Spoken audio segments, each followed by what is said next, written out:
Hi hello welcome back to our channel. ఈరోజు అయితే నేను మెడపట్టి ఎలా వేసుకోవాలో చూపిస్తానండి. ఇది అయితే మనం మెడపట్టి వేసుకున్న తర్వాత హిమ్మింగ్ చేసుకుంటాం కదా, సో ఇది ఎలా స్టిచ్చింగ్ చేసుకోవాలో చూపిస్తాను. సో ఇది అయితే క్రాస్ పీస్లు అనేవి తీసుకోవాలండి. ఇలా క్రాస్ పీసులు తీసుకుంటే మనకి ఒకవైపు ఎక్కువ తక్కువ అనేది వస్తుంది కదా, మనం క్రాస్గా కట్ చేసుకున్నప్పుడు. ఇలా అయితే మనము చూడండి, ఇలా తక్కువగా ఉన్న వైపుకు ఇంకో సైడ్ ఎక్కువగా ఉన్న పీస్ అయితే ఇలా సెట్ చేసుకోవాలి. మనం సెట్ చేసుకుంటే అయితే ఎల్ షేప్లో అయితే వస్తుంది. ఫస్ట్ కొత్తగా కుట్టేటప్పుడు కొంచెం కన్ఫ్యూజన్లా ఉంటుంది. సో అలవాటు అయితే ఇది అయితే బాగుంటుందండి, మనకి క్లాత్ అనేది వేస్ట్ కాదు.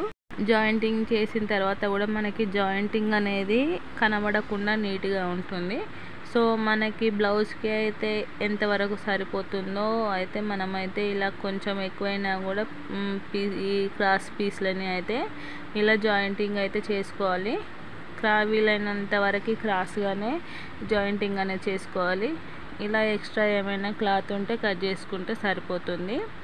మనకి కుట్టిన తర్వాత కుట్టు అనేది కనబడకుండా జాయింటింగ్ అనేది కనబడకుండా నీట్గా ఉంటుంది ఇలా క్రాస్గా జాయింటింగ్ చేసుకోవడం వల్ల.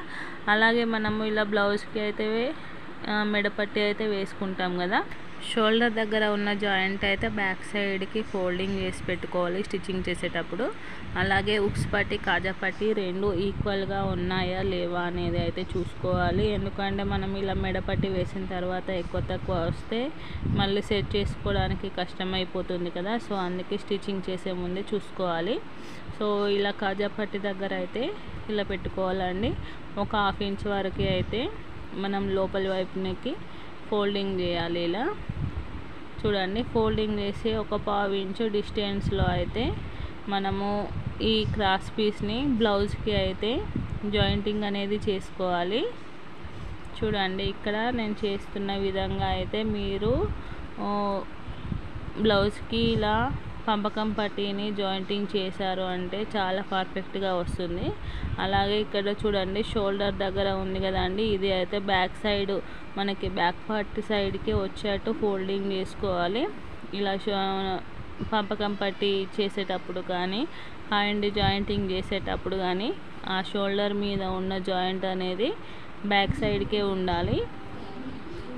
దానివల్ల కూడా మనకి బ్లౌజ్ అనేది కొంచెం సెట్టింగ్ అనేది చేంజ్ అయిపోతుంది.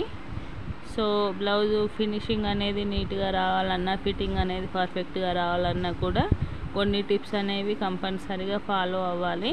మనకి ఇక్కడ నెక్ కానీ మనం తీసుకున్న ఈ నెక్ పీస్ కానీ క్రాస్గా ఉంటుంది కాబట్టి సాగుతుంది. సో దాన్ని అయితే క్లాత్ని లాగకుండా క్లాత్ ఒకదానిపైన ఒకటి అయితే సెట్ చేసుకుంటూ మనం క్లాత్ను తిప్పకుండా మన చేతితోనే క్లాత్ను అయితే తిప్పుకోవాలండి. అలా తిప్పుకుంటే మనకి ఫినిషింగ్ నీట్గా ఉంటుంది. సో అదే మనము పోయిన కొద్ది క్లాత్నే తిప్పేస్తే మాత్రము క్లాత్ అనేది సాగిపోతుంది, మనకి బ్లౌజ్ షేప్ అయితే పోతుందండి.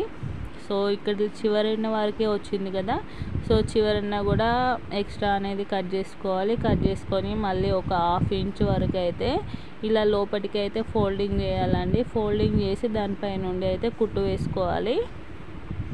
చూడండి, దీని జాయింటింగ్ అయితే మనం ఒక 1/2 ఇంచ్ వరకు అయితే జాయింటింగ్ చేసాం కదా, సో ఆ జాయింట్కి అటు ఎడ్జికి అయితే మనం ఇలా చిన్నగా టక్స్ అనేవి పెట్టుకోవాలి. మనకి పంపకం పట్టి క్రాస్ పీస్ అయినా కూడా కంపల్సరీ టక్స్ అనేవి పెట్టుకోవాలి. టక్స్ అనేవి పెట్టుకునడం వల్ల ఇలా రౌండ్ షేప్ వచ్చిన దగ్గర మనం ఇలా ఫోల్డింగ్ చేసుకుంటే మనకి ముడత లాంటిది ఏమీ రాకుండా ఉంటుంది. సో ఇలా క్లాత్ని అయితే రివర్స్గా తీసుకోవాలండి.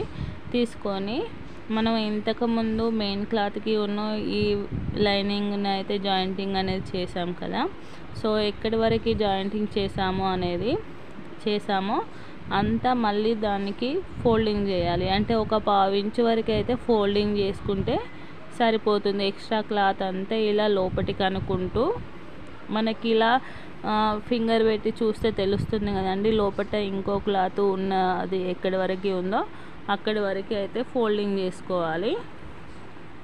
మరి సన్నంగా కూడా చేసుకోకూడదండి, 1/2 ఇంచు అనేది కంపల్సరీగా ఉండాలి. అలా ఉంటేనే మనకి పంపకం చేసిన తర్వాత నీట్గా ఉంటుంది. ఆ పట్టీ అనేది లోపలికి ఉంటుంది. అదే సన్నంగా చేసామనుకోండి మనకి ఇక్కడే కొంచెం బయటికి కనబడుతుంది. ఇలా ఒక పావు ఇంచు వరకు మనం పంపకం కోసము ఇలా ఫోల్డింగ్ చేసుకుంటే మనకి పట్టీలాగా నీట్గా లోపలికి ఫోల్డ్ అయ్యి బయటికి రాకుండా అయితే ఉంటుంది.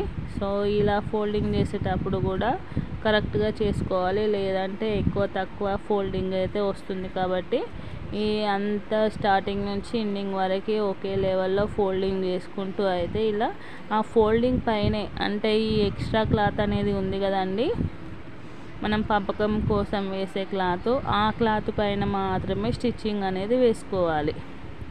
తర్వాత స్టిచ్చింగ్ అనేది ఆ కుట్టు అనేది మనకి బయటికి కనబడకుండా ఉంటుంది. సో చూసారు కదా, ఇక్కడ పట్టీ మీద అయితే కుట్టు అనేది వేసాను. ఇంత అయితే సరిపోతుందండి. దీన్ని లోపలికి ఫోల్డింగ్ చేసుకొని పంపకం చేసుకుంటే బ్లౌజ్ అనేది నీట్ ఫినిషింగ్ వస్తుంది. సో ఇప్పుడు ఈ ఎక్స్ట్రా క్లాత్ అనేది ఉంది కదండి, దీన్ని అయితే కటింగ్ చేసుకోవాలి. మనకి కటింగ్ చేసేటప్పుడు కూడా కింద ఉన్న క్లాత్ కట్ అయ్యే ఛాన్సెస్ ఉంటాయి. కాబట్టి కొంచెం జాగ్రత్తగా అనేది కటింగ్ చేసుకోవాలి. ప్రాక్టీస్ ఉన్న వాళ్ళకి అయితే ఈజీగానే చేసుకోవచ్చు, కానీ కొంచెం కొత్తగా కుట్టే వాళ్ళకి అయితే తెలియదు కదండి. సో కింది క్లాత్ అయితే చాలా వరకు కట్ అయిపోతుంది, మనకు తెలియదు కానీ ఆటోమేటిక్గా అదే కట్ అయిపోతుంది. సో దానికోసమని ఈజీగా అయితే చూసుకుంటూ జాగ్రత్తగా అయితే కటింగ్ చేసుకోవాలి. ఇలా చిన్న కట్టర్ ఉంటే చిన్న కట్టర్తో కూడా ఈజీగా కటింగ్ అయితే చేసుకోవచ్చు. మనకి సీజర్ కంటే ఇలాంటి చిన్న కట్టర్స్ అయితే మనకి చాలా వరకు యూజ్ అవుతుంది. సో ఇంకా నా ఛానల్ని సబ్స్క్రైబ్ చేసుకునే వాళ్ళు అయితే సబ్స్క్రైబ్ చేసుకోండి. అలాగే పక్కనే ఉన్న బెల్ ఐకాన్ అయితే ఆన్ చేసి పెట్టుకోండి. అలా చేసి పెట్టుకోవడం వల్ల నేను అప్లోడ్ చేసే ప్రతి వీడియో అయితే మీకు నోటిఫికేషన్ ద్వారా వస్తుంది. అలాగే సబ్స్క్రైబ్ చేసుకున్న వాళ్ళు అయితే లైక్ అయితే చేయడం మర్చిపోకండి. మీరు చేసే లైక్ నాకు కొంచెం హ్యాపీ ఫీలింగ్ అయితే ఇస్తుంది. నా వీడియో వీళ్ళు చూశారు అన్న ఫీలింగ్ అయితే ఉంటుంది కదండి. సో దానికోసం అయితే లైక్ చేయండి. సో ఇక్కడ ఈ ఎక్స్ట్రా క్లాత్ అయితే మొత్తం కటింగ్ చేసుకున్నాం కదండి. సో దీన్ని ఇక్కడ వరకే అయితే మనము ఈ జాయింట్ అనేది ఎంతవరకు ఉందో అంతవరకే అయితే ఫోల్డింగ్ చేసుకొని హిమ్మింగ్ చేసుకుంటే నీట్ ఫినిషింగ్ అయితే వస్తుంది. చూడండి, మొత్తము ఒకే లెవెల్లో అయితే ఫోల్డింగ్ చేసుకొని మనము స్టిచ్చింగ్ చేసుకోవాలి. సో ఇక్కడైతే మెడపట్టి వేయడం అయితే కంప్లీట్ అయిపోయింది. హ్యాండ్స్ సైడ్ జాయింట్స్ అయితే బ్లౌజ్ కంప్లీట్ అయిపోయినట్టే అండి. సో నా వీడియో అయితే మీకు నచ్చింది అనుకుంటున్నాను. సో నచ్చినట్లయితే please like, share and subscribe. Thank you for watching.